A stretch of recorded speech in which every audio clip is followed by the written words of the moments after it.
मैं थूक के चाटने वाला आदमों से नहीं हूँ। मैं अपने पवन सिंह के बात चले और खेसारी लाल यादव ना बीच में बोले, ऐसा हो ही नहीं सकता है।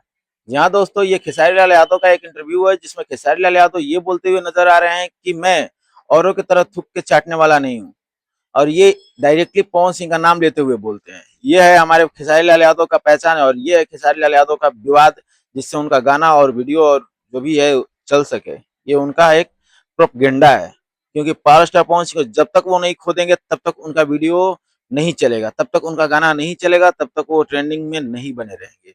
वाकई में खेसारी लाल यादव इस तरह के हरकत करते हैं, और ये जानबूझ के करते हैं, ये सोचकर ही मतलब कि उनसे नफरत सा होने लगता है कि यार एक सुपरस्टार इस तरह के बात करे तो ये कहीं भी शोभा नहीं दे सकता है। क्योंकि बाकी मैं इंडस्ट्री को अपने देखा जीवन जाए में तो जहाँ कोई हूँ दो डंके के चोट पे सुपरस्टार रहता एक हूँ, दूसरे पर और इस वो तरह के उनका टीका अपना टिप्पणी करते हुए विचारधारा नजर है। नहीं आए। वो कुछ भी ये करेंगे सिर्फ फिर भी भोजपुरी मेरे में बड़े ही भाई होता है, है वो, और ये सिर्फ हमेशा पवन सिंह ही सम्मान है करते उनका। हैं। और सॉरी, चुनावी खेसारी माहौल लाल यहाँ यादव ही है करते हैं नहीं। पवन हम सिंह के लोग आज बारे में। सिनेमा के गाने के लिए आए बाकी हैं, आप लोग को तो क्या हम लगता है अपना गाने कमेंट के बॉक्स और में राय सिनेमा जरूर के दें। इस मिलते हैं तब सिनेमा तक के में लिए नेक्स्ट वीडियो में। यही